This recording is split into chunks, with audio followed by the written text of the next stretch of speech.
ನಮಸ್ಕಾರ ನನ್ನೆಲ್ಲ ಧ್ಯಾನ ಬಂಧುಗಳಿಗೆ ಆತ್ಮ ಬಂಧುಗಳಿಗೆ ಅಂತ ತಿಳಿಸುತ್ತಾ ಇವತ್ತು ಕಾರ ಹುಣ್ಣಿಮೆಯ ಶುಭಾಶಯಗಳನ್ನು ತಿಳಿಸುತ್ತಾ ಇವತ್ತೊಂದು ಪತ್ರಿಜಿ ಗುರುಗಳು ಏನು ವಾಣಿ ತಿಳಿಸ್ತಾರೆ, ಪತ್ರಿಜಿಗಳು ಏನು ತಿಳಿಸ್ತಾರೆ ನಮ್ಗೆ, ನಾವು ಹೇಗಿರಬೇಕು ಅಂತ ನೆಲ್ಲಿ ಸಿಕ್ಕಾಕೊಂಡಿದ್ದೀನಿ ಅಂತ ನೋಡೋಣ. ಹೇಗಿರಬೇಕು ನಾನು ಅಂತ ಏನು ತಿಳಿಸ್ತಾರಂತ ನೋಡೋಣ. ಯಾವುದರಿಂದ ಭಿನ್ನವಾಗಿ ಆಲೋಚಿಸು ಬುಕ್ಕಿಂದ. ಇದು ಎಲ್ಲರೂ ಕೇಳ್ತಾಯಿದ್ರಿ, ಯೂಟ್ಯೂಬಲ್ಲಿ ಕಮೆಂಟ್ ಹಾಕಿರಿ ಯಾವ ಬುಕ್ಕಿದು ಅಂತ. ಇದು ಭಿನ್ನವಾಗಿ ಆಲೋಚಿಸುವಂಥ ಬುಕ್ಕು. ಇದನ್ನು ಯಾರು ಬರ್ದಾರಂದ್ರೆ ಮೂಲ ಲೇಖಕರು ಪ್ರಕೃತಿ ಉಮಾಮಹೇಶ್ವರರು. ಅದು ಅನುವಾದ ಮಾಡಿದವರು ಸೂರನಾಗಾಂಬಿಕಾ ಬಲ್ಲ ಅವರು. ಅದು ತುಂಬ ಅದ್ಭುತವಾಗಿ ನಮ್ಮ ದಿನಕ್ಕೊಂದು ಪಾಠದಂತೆ ಅವಶ್ಯವಾಗಿರೋದನ್ನು ತಿಳಿಸಿದ್ದಾರೆ. ಒಂದೊಂದು ಅಧ್ಯಾಯ ಕೂಡ ಅದ್ಭುತವಾಗಿ ಅದಾವ. ಇವತ್ತು ನಮಗೇನು ಬರ್ತದೆ ನೋಡಿ, ಒಳ್ಳೆ ಮ್ಯಾಜಿಕ್ ಬುಕ್ ಅನ್ಬೋದು ಇದಕ್ಕೆ. ಏನಾಗುತ್ತೆ, ಏನಾಗ್ತಾಯಿದೆ, ಏನಂತ ಎಲ್ಲ ಗೊತ್ತಾಗ್ತದೆ. ಇದನ್ನು ಕೇಳಿದ್ರೆ ಇವತ್ತು ನಾನು ಹೇಗಿರಬೇಕು ಅಂತ ಎಲ್ಲ ಅರ್ಥ ಮಾಡ್ಕೊಳ್ಳೋರಿಗೆ, ತಿಳ್ಕೊಳ್ಳೋರಿಗೆ ಗೊತ್ತಾಗ್ತದೆ. ಭಾಳ ಅದ್ಭುತ ಐತಿ. ಇವತ್ತೇನು ಬತ್ತು ನೋಡ್ರಿ, ನಾನೇನು ಇದು ಮಾಡಿಲ್ಲ, ಸುಮ್ಮನೆ ಹಿಡ್ದೇನಿ, ಬಂದೈತಿ. 6ನೇ ಅಧ್ಯಾಯ. ಅವಶ್ಯಕತೆ ಇಲ್ಲದಿದ್ದರೂ ಕೇಳದಿದ್ದರೂ ಮಾತನಾಡುವುದು ಒಂದು ರೋಗ. ಕೇಳಿದಾಗಲೇ, ಅವಶ್ಯಕತೆ ಇದ್ದಾಗಲೇ ಮಾತನಾಡೋದು ಒಂದು ಯೋಗ ಅಂತ ಅದ ನೋಡ್ರಿ. ಅವಶ್ಯಕತೆ ಇದ್ದರೂ ಮಾತಾಡ್ಬೇಕು. ಇದನ್ನು ನೋಡ್ರಿ, ಟೈಟಲ್ ನೋಡಿದ್ರೆ ನಮಗೆ ಭಾಳ ಮಾತಾಡೋದು ಅವಶ್ಯಕತೆ ಇಲ್ಲ. ಎಷ್ಟು ಅವಶ್ಯಕತೆ ಇದ್ದಾಗ ಅಷ್ಟೇ ಮಾತಾಡಬೇಕು. ಅನವಶ್ಯವಾಗಿ ಮಾತಾಡೋದು ಅದೊಂದು ರೋಗ ನಮಗೆ. ಅವಶ್ಯ ಇದ್ದಾಗ ಮಾತಾಡೋದು ಅದೊಂದು ಯೋಗ ಅಂತ ನನಗನ್ನಿಸ್ತು. ಇವತ್ತು ಏನು ಗುರುಗಳು ಏನು ತಿಳಿಸ್ತಾರೆ ನೋಡ, ಎಷ್ಟು ಮಾತಾಡಬೇಕು ಅಲ್ಲ. ಎಸ್, ನಮ್ಮ ಮಾತಿಗೆ ತುಂಬ ಬೆಲೆ ಇದೆ. ಈ ಪ್ರಪಂಚದಲ್ಲಿ ನಮ್ಮ ಪ್ರಪಂಚವೆಲ್ಲ ನಮ್ಮ ಕಡೆಗೆ ನಡೆಯುವುದು ನಮ್ಮ ಮಾತುಗಳಿಂದಲೇ. ನಮ್ಮ ಮಾತುಗಳು ಹೇಗಿರುತ್ತವೋ ಹಾಗೇ ನಮಗೆ ಈ ಪ್ರಪಂಚದಲ್ಲಿ ಗೌರವಾದರಗಳು ಸಿಗುತ್ತಿರುತ್ತವೆ ಅಂತ ತಿಳಿಸ್ತಾರೆ ಅಲ್ಲ. ಹೌದು, ನಾವೇನಾರೇ ಕಚ್ಬಿಚ್ಚಿ ಎಲ್ಲರೂ ಹೋಗಿ ಏನಾರೇ ಮಾತಾಡೋದು, ಕಚ್ಬಿಚ್ಚಿ ಮಾತಾಡ್ದೇವಂದ್ರೆ ಆ ಮಾತಿಗೆ ಬೆಲೆ ಇಲ್ಲ. ಯಾರೋ ಮಾತಾಡುವಾಗ ಮಧ್ಯೆ ಮಾತಾಡ್ದೇವಂದ್ರೆ ಅವಾಗೂ ಕೂಡ ಬೆಲೆ ಇರಲ್ಲ. ನನಗನ್ನಿಸ್ತೈತಿ ಅದು ನಮ್ಮ ಮಾತನ್ನು ಅವರು ಇಷ್ಟಪಟ್ಟು ಕೇಳ್ತಾ ಇರಬೇಕು. 1-2 ನುಡಿ ಆವಾಗ ಮಾತಾಡಬೇಕು. ಗುಂಪಿನಲ್ಲಿ ಸುಮ್ಮನೆ ಎಲ್ಲನೂ ಅಂತ ಓದರಬಾರ್ದು ಅಂತ ನನಗನ್ನಿಸ್ತೈತಿ. ನೋಡೋಣ ಇನ್ನು ಏನು ಹೇಳ್ತಾರೆ ಮುಂದೆ. ಅವಶ್ಯಕತೆ ಇದ್ದರೂ ಇಲ್ಲದಿದ್ದರೂ, ಬೇರೆಯವರು ಕೇಳದಿದ್ದರೂ ಅನವಶ್ಯಕವಾಗಿ ಹೆಚ್ಚಾಗಿ ಮಾತನಾಡುತ್ತಿದ್ದೇವೆ ಎಂದರೆ ನಮ್ಮ ಮೇಲೆ ನಾವು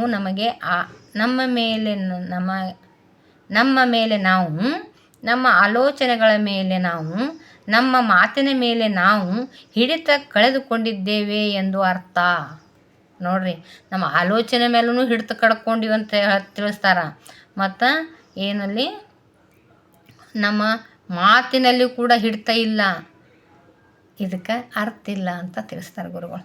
ಅಂದ್ರೆ ನಾವು ಜಾಸ್ತಿ ಮಾತಾಡಬಾರ್ದು ಅಂತ ಗುರುಗಳು ಇವತ್ತು ನಮ್ಗೆ ಇವತ್ತು ಉಪದೇಶ. ಬೆಳಗ್ಗೆ ಏನೋ ಇದೊಂದು ಕ್ಲಾಸ್ ಮಾಡಿದಾಗ ಈ ಅಧ್ಯಾಯದಿಂದ ನಾವು ಅರ್ಥಕೊಳ್ಬೇಕಾಗಿರೋದು ಅನವಶ್ಯ ಮಾತುಗಳು ಬೇಡ, ಅವಶ್ಯ ಇದ್ದಾಗ ಮಾತಾಡಬೇಕು, ಇಲ್ಲಾಂದ್ರೆ ವ್ಯರ್ಥ ಆಗ್ತದೆ, ಅರ್ಥ ಇಲ್ಲ ಅಂತ ತಿಳಿಸ್ತಾರೆ. ಇದು ನಮಗೆ ತಿಳಿಯದ ಒಂದಾನೊಂದು ಮಾನಸಿಕ ರೋಗ ಎಂಬುದನ್ನು ಗಮನಿಸಿ ಅರ್ಥ ಮಾಡಿಕೊಳ್ಳಬೇಕು. ಇದು ನಾವು ಮಾತಾಡಬೇಕು ಅಂತ ಮಾತಾಡಲ್ಲ, ಅದು ಮಾನಸಿಕ ರೋಗ ಆಗಿರ್ತದೆ. ಚಟ ಆಗಿರ್ತೈತೆ ಒಬ್ರೊಬ್ರಿಗೆ, ಸುಮ್ಮನೆ ಮಾತಾಡೋ ಚಟ ಆಗಿರ್ತದೆ. ಇಲ್ಲ ನಂದು ಅಹಂಕಾರ ಬಂದಾಗ ಮಾತಾಡೋದಿರ್ತದೆ.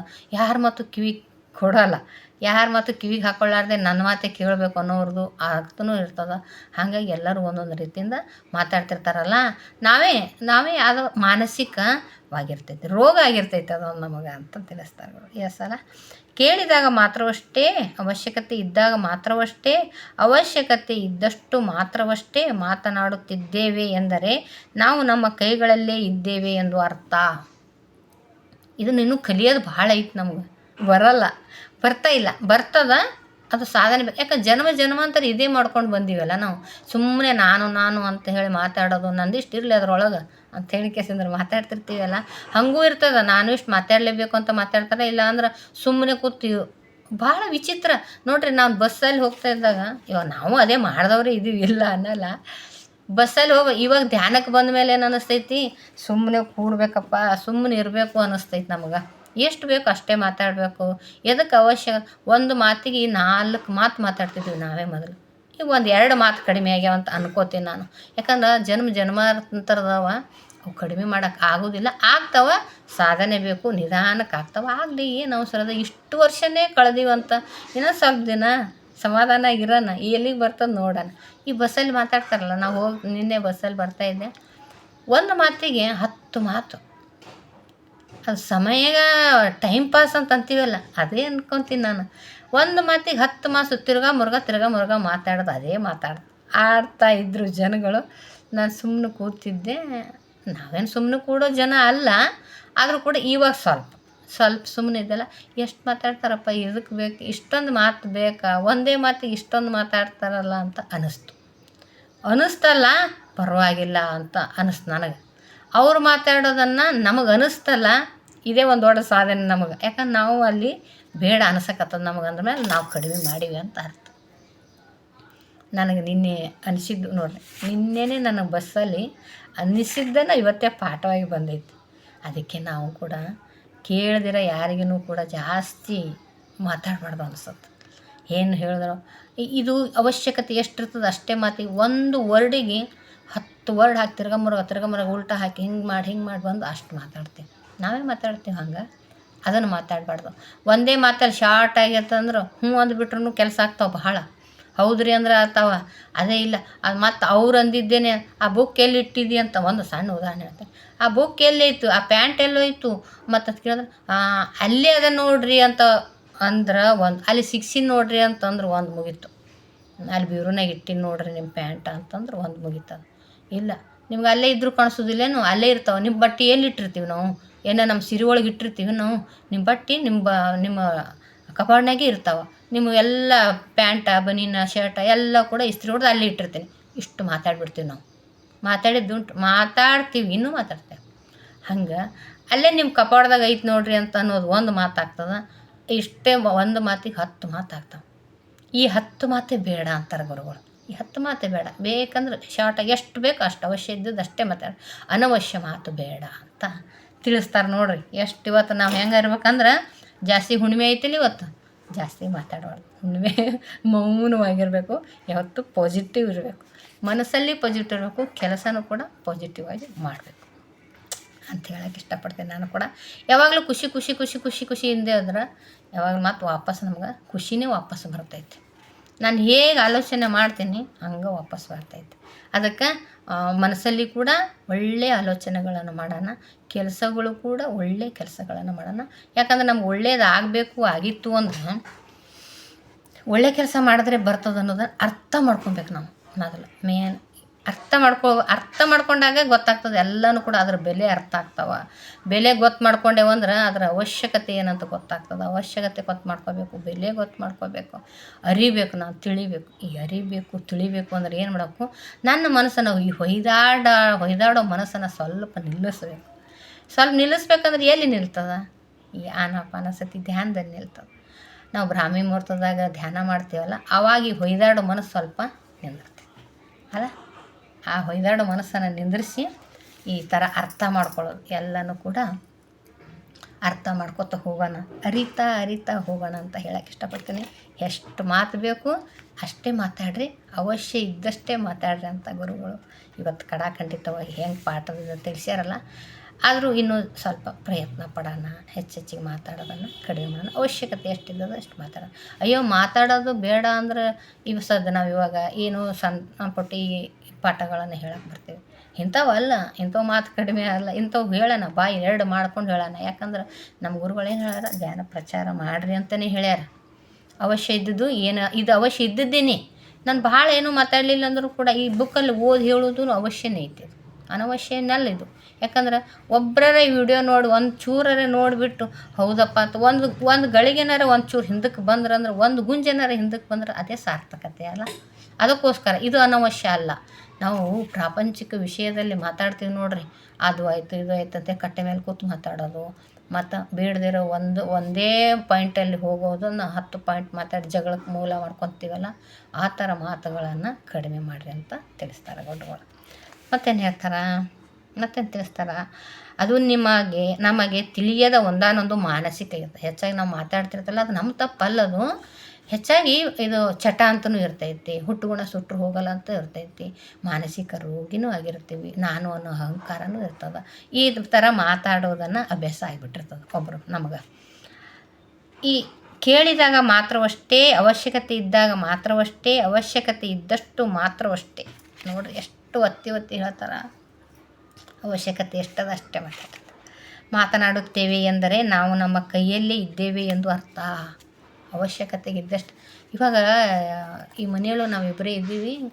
ಮೊದಲೆಲ್ಲ ಇಬ್ಬರೇನು ಇರ್ತಿರ್ಲಿಲ್ಲ, ಯಾಕಂದ್ರೆ ಇಬ್ಬರು ಫಿಸಿಕಲ್ ಬಾಡಿಯಲ್ಲಿ ಇಬ್ಬರು ಇರ್ತಿದ್ವಿ.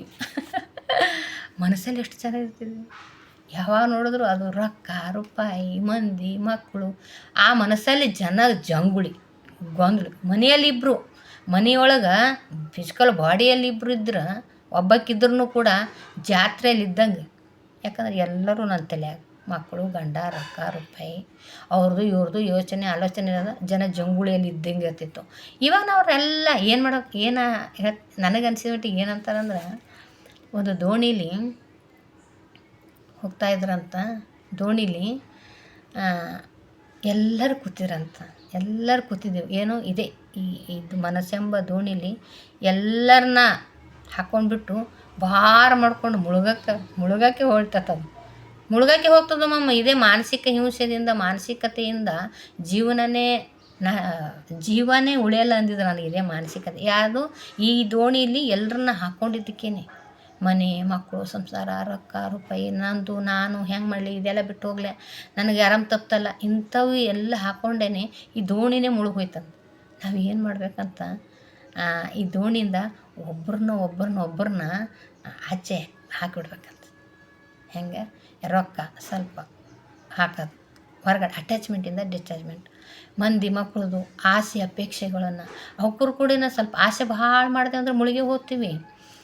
ಅಪೇಕ್ಷೆಗಳು ಇಟ್ಕೊಂಡೇವು ಅಂದ್ರೆ ಅದು ತೊಂದರೆನೇ, ಹೈರಾಣ. ಯಾಕಂದ್ರೆ ನನ್ನ ಅನಿಸಿಕೆ ಪ್ರಕಾರ ಅದು ಅಪೇಕ್ಷೆ, ನನ್ನ ಮಕ್ಕಳು ಚೆನ್ನಾಗಿರಲಿ ಅಂತ ನಾನು ಬಯಸಿ 100 ಮಾರ್ಕ್ಸ್ ತೊಗೊಳ್ಳೇಬೇಕು ಅಂತ ನಾನು ಏನಾರು ಅಂದ್ಕೊಂಡು ಎಕ್ಸಾಮ್ ಬರಿತಾಳೆ, ಮಸ್ತ್ ಮಾರ್ಕ್ಸ್ ತೊಗೋತಾಳೆ, 100 ಮಾರ್ಕ್ಸ್ ತೊಗೋತಾಳೆ ಹುಡುಗ ಅಂತ ನಾನು ಅಂದ್ಕೊಂಡು ಕೂತ್ಕೊಂಡೆ ಅಂದ್ರೆ ಆಕೆ 70 ಮಾರ್ಕ್ಸ್ ಅಂದ್ರೆ ನನಗೆ ಹಿಂಸೆ ಆಗ್ತದೆ ಅಲ್ಲ. ಹಿಂಸೆ ಆಗಲ್ಲ, ಹಾಗೆ ಆಗ್ತದೆ. ಈ ಮಾನಸಿಕ ಗುಣ ಅದು.